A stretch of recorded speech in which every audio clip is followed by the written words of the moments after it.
Good morning, YouTube. What's up, guys? Bring you guys a little auction score video and some updates in the shop here. We bought all these chairs for $25. We're starting to collect a bunch of chairs for our wedding. So and they're cool old chairs. They're $55 each on eBay. We bought this table for $5. It has a cabinet at each end and the leaves fold open like this. And Ricky is going back together with his engine. He's got this oil pan on. He's got his clutch on.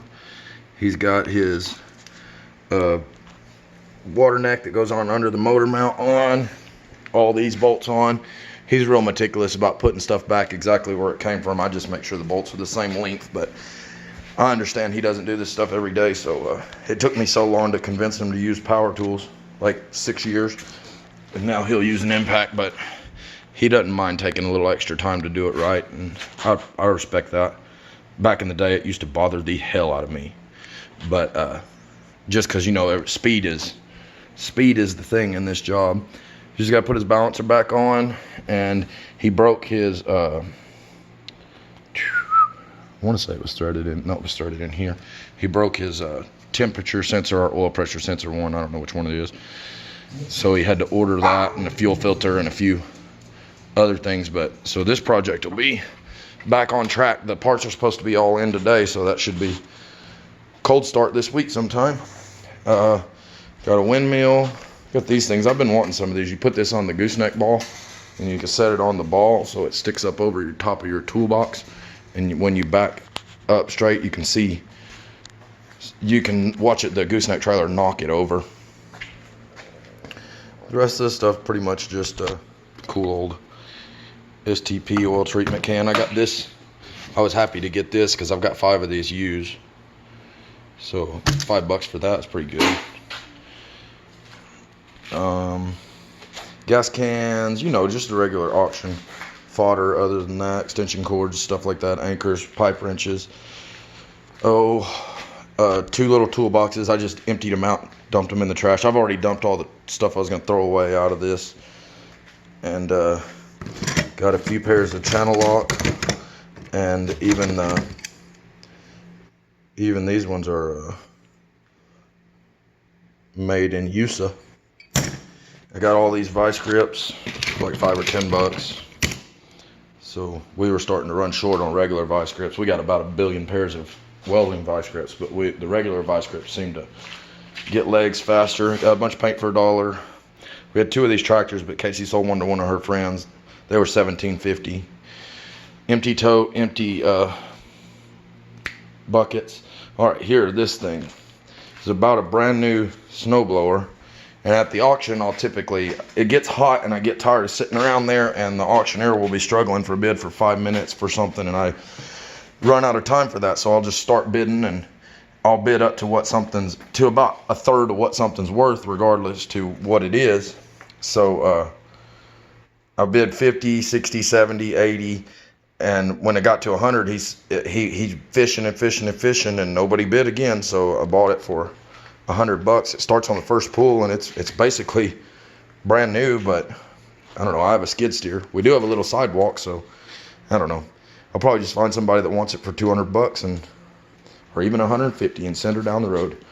But I bet you I can get $200 out of it easy. This is a pile of boxes that Nick got, these 4 or 5, and he just still needing storage to put his sockets in and stuff. This blue box is one that Ricky's uncle used to use. They used to sell kits in this to make a V8 engine into an air compressor on one side and a motor on the other side. So everything would come in them fancy boxes, and he gave us that. The yard rake for $5. This I stopped bidding at $5 and I won at $20. The auction was going so fast that it hit 2 more times afterwards, but it's okay. This was $5.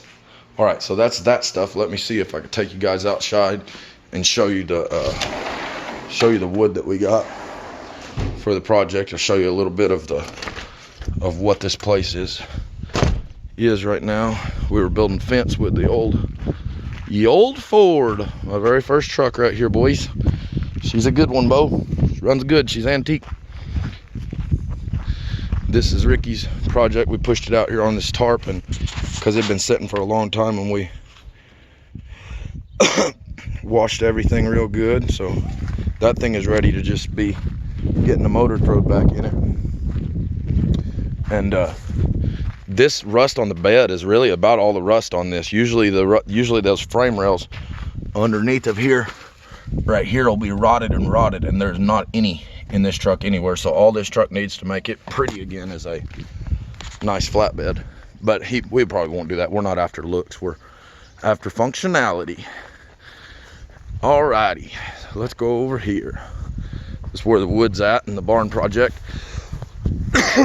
Blew a hydraulic hose on the little skid steer yesterday, and I was using that with that single fork to pop up the pieces of concrete. See, I've got this truck loaded all the way up with the walls, the edges of the walls from this whole deal. I got it's pieces of concrete about like that that's in there. See, here's where I got to push a whole section out of here, but for the most part, starting to get down to ground like that, and I'm getting all the concrete out. There's a big old post still in there, but my plan is to get all the concrete separated and then get all this done, and I'll dig a big hole here, and I'll try to push as much of this shit that has black and nails in it into the hole as I can, and then try to get it level so I can disc this area. This guy's name is Bruno. Somebody called a couple weeks ago and said, do you want a 2-week-old bull calf? And I said, no, but hell no. And they said, okay, we'll bring it tomorrow. So I said, okay. And he's been here for 2 weeks now. He's already eaten $40 worth of milk, and he's worth 20. But we love him, don't we, Bruno? Anyways, so I'll take you over here and show you the wood. We've got $800 in this wood, and we paid 25% of retail is what it added up to for 416 pieces. They're all crooked, and that's a low estimate, but that's what we assumed on this trailer that we can use is about 416 pieces of wood. And this is material that we will use when we're starting to build this shop. So these are 16 footers at in the front. These are 20 footers that are overhanging the top of the pile, and then we got more 16s that are really bent up bad in the middle, and then the whole back is 8 footers that they're bent. Of course, everything here is bent, but for building a shed, it's not going to matter too much. So that's pretty much what we got, and the video is getting pretty long, so I guess we will bring you guys back when we have more. Peace.